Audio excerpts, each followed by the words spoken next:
নমস্কাৰ বন্ধু বান্ধৱীসকল অসম টেটৰ লগত জড়িত এটি নতুন ভিডিঅ'লৈ আপোনালোকক সকলোকে স্বাগতম জনাইছোঁ ভিডিঅ'টো সম্পূৰ্ণকৈ চাব তো আজি আমি বিষয়টো আলোচনা কৰিম ভগ্নাংশ তো অসম টেটৰ ভগ্নাংশ মানে কি ভগ্নাংশ হৈছে এটা এনেকুৱা এটা সংখ্যা যিটো সংখ্যা সম্পূৰ্ণ বস্তু এটাৰ অংশ হিচাপে আমি কি প্ৰকাশ কৰিব পাৰোঁ অৰ্থাৎ আমি উদাহৰণ হিচাপে যদি ল'ব যাওঁ তেতিয়াহ'লে সম্পূৰ্ণ আপেল এটাক যদি আমি 4টা ভাগ কৰোঁ আৰু সেই 4টা ভাগৰ যদি আমি 3টা ভাগ খাওঁ তেতিয়াহ'লে আমি তাক আমি প্ৰকাশ কৰিম কি 3/4 বুলি তো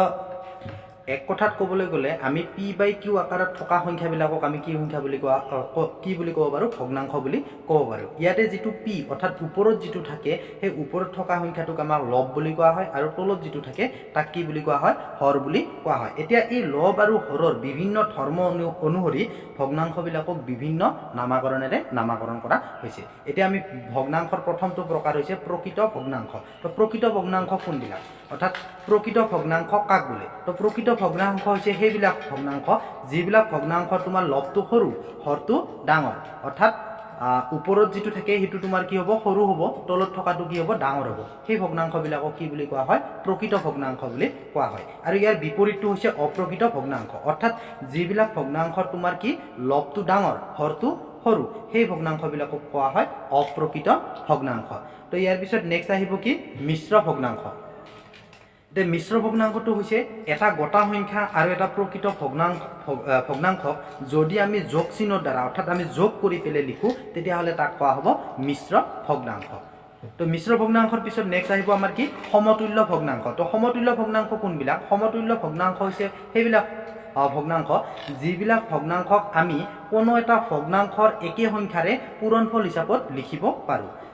ধৰা হল আমি p/q এটা ভগ্নাংশ লৈছোঁ এই ভগ্নাংশটোক যদি আমি লবকো যদি 2ৰে পূৰণ কৰোঁ হৰকো যদি আমি 2ৰে পূৰণ কৰোঁ তেতিয়াহ'লে আমি যিটো ভগ্নাংশ পাম তেতিয়া তোমাৰ সেই ভগ্নাংশটোক p/q ভগ্নাংশৰ কি বুলি কোৱা হ'ব সমতুল্য ভগ্নাংশ বুলি কোৱা হ'ব এতিয়া হওক আমি ভগ্নাংশৰ লগত জড়িত কিছুমান প্ৰশ্ন সমাধান কৰিবলৈ চেষ্টা কৰিম আজিৰ আমি প্ৰথম প্ৰশ্নটো লওঁ প্ৰথম প্ৰশ্নটো আছে যে কি তলৰ কোনটো ভগ্নাংশ আটাইতকৈ সৰু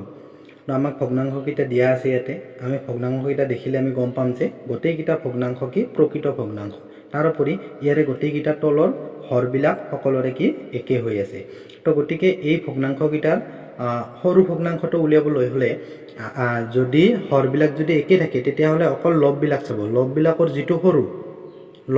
যিটো সৰু আমি দেখিলে গম পাম ইয়াতে 1 একেবাৰে সৰু গতিকে আটাইতকৈ সৰু ভগ্নাংশটো হ'ব কি 1/5 আৰু ডাঙৰ যদি কয় তেতিয়াহ'লে যিটো লব তোমাৰ ডাঙৰ হয় সেইটোৱে হ'ব তোমাৰ আটাইতকৈ ডাঙৰ ভগ্নাংশ ইটো হ'ব ডাঙৰ আৰু ইটো হ'ব সৰু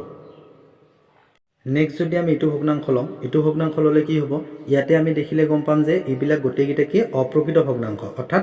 লববিলাক ডাঙৰ হৰবিলাক সৰু তো আৰু তাৰোপৰি ইয়াতে আমি দেখিলে গম পাম যে কি লববিলাক গোটেইতে কি আছে সমান আছে তো গতিকে এই ভগ্নাংশবিলাকৰ যদি আটাইতকৈ সৰু ডাঙৰ যদি আমি উলিয়াব লাগে তেতিয়াহ'লে আমি হৰবিলাক চাম তো ইয়াৰে যিটো হৰ সৰু সেইটো হ'ব আটাইতকৈ ডাঙৰ তো ইয়াতে আমি দেখিলে গম পাম যে ইয়াতে কি হৰটো কি আছে সৰু আছে গতিকে এইটো হ'ব আটাইতকৈ ডাঙৰ ভগ্নাংশ এইটো হ'ব ডাঙৰ লাৰ্জেষ্ট আৰু আটাইতকৈ যিটো তোমাৰ ডাঙৰ আছে হৰৰ মানটো য'ত ডাঙৰ আছে সেইটো হ'ব কি সৰু এইটো হ'ব ইয়াৰে কি সৰু এতিয়া আমি এটা বেলেগ প্ৰশ্ন লওঁ তো ইয়াতে যদি চাওঁ আমি দেখিম যে কি এই ভগ্নাংশবিলাকৰ গোটেইবিলাকে হৰ লব বেলেগ হৈ আছে তো আমাক উলিয়াব দিছে ডাঙৰ ভগ্নাংশটো তো তেতিয়া আমি কি কৰিম এই হৰ আৰু লবৰ আমি কি কৰিম ডিফাৰেঞ্চটো উলিয়াম 16 15 ডিফাৰেঞ্চ কিমান হ'ব 1 20 19 আছে কিমান হ'ব ডিফাৰেঞ্চ 1 হ'ব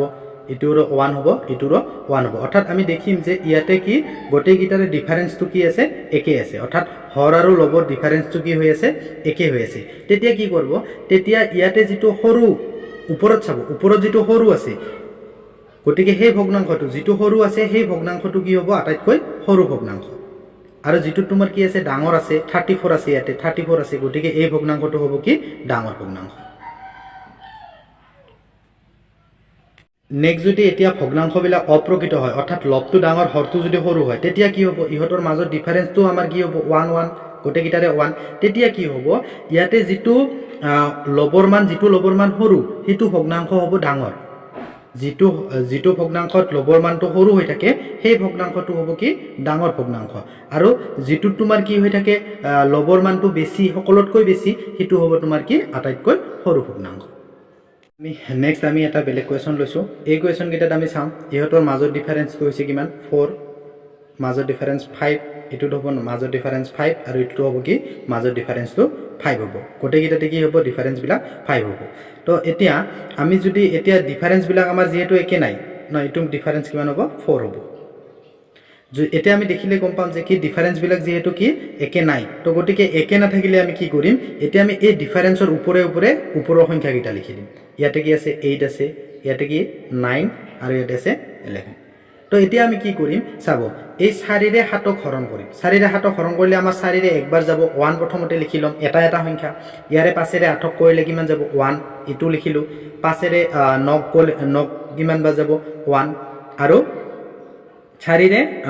11ক কি যাব 4 2 গুণ 8, 2 হ'ব। তো গতিকে এই যিহেতু আমি এইটো 2 পালোঁ, গতিকে আমি ডাঙৰ ভগ্নাংশটো উলিয়াব পাৰিলোঁ। তো ডাঙৰ ভগ্নাংশটো হ'ব কি 11/15। এতিয়া যদি কোৱা হয় আমাক যে সৰু ভগ্নাংশটো কি, সৰু ভগ্নাংশটো উলিয়াবৰ কাৰণে আমি কি কৰিম যে ইয়াৰে পিছত এটা দশমিকত আমি উলিয়াম। তো ইয়াতে কি হ'ব 4ৰে 4 গুণ 4 3 নামিব, 4 7 গুণ কিমান হ'ব 28 হ'ব। ঠিক আছে। তাৰপিছত নেক্সট আমি যদি এইটোক চাওঁ তেতিয়াহ'লে কিমান হ'ব 5ৰে এবাৰ যাব 3 নামিব, 5 6 গুণ 30 6 আহিল। তো এইটো যদি চাওঁ আমি 5ৰে একবাৰ যাব 4 নামিব, 5 8 গুণ কি হ'ব 40 হ'ব। তো গতিকে এইকেইটাৰ ভিতৰত আটাইতকৈ সৰু কোনটো হ'ল 1.6। তো গতিকে 8/13 হ'ব আটাইতকৈ সৰু ভগ্নাংশ, আৰু ডাঙৰ ভগ্নাংশটো হ'ব 11/15।